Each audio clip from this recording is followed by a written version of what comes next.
C'est un véritable scandale dont on ne parle pas assez. François Hollande n'a voté qu'une seule fois à l'Assemblée nationale depuis le début de la nouvelle législature. Et pourtant Flamby touche la modique somme de 15 000 €. François, tu sais, les sans-dents comme nous, nous on n'a pas le choix, on est obligé d'aller bosser, parce qu'on touche moins de 2 000 € pour la grande majorité des Français. François Hollande, redevenu député après la dissolution de l'Assemblée nationale, se fait remarquer par son absence au vote. Pas bien. Depuis le début de la nouvelle législature, il n'a participé qu'à un seul scrutin, celui de la motion de censure du 8 octobre déposée par le nouveau Front Populaire, le NFP. En comparaison, ses camarades de classe, Mathilde Panot de la France Insoumise, a voté 107 fois, Sandrine Rousseau d'Europe Écologie Les Verts 80 fois, et Olivier Faure du PS, le Parti Socialiste, 24 fois. On se rapproche à peu près de François Hollande. PS oblige. Outre sa faible participation au scrutin, François Hollande n'a déposé que 9 propositions de loi ou résolutions et n'a posé aucune question au gouvernement.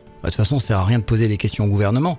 Ils répondent de la merde. Ces absences sont justifiées par son entourage, par des obligations prévues de longue date et une présence régulière dans l'hémicycle, notamment au vote sur la vice-présidence. Non mais monsieur n'a pas le temps, faut bien qu'il s'alimente. On va pas se mentir, François Hollande a donc une activité parlementaire limitée et pourtant il continue de toucher des indemnités d'ancien chef d'État. En tant qu'ancien président normal, il bénéficie d'une retraite de près de 15 000 € par mois.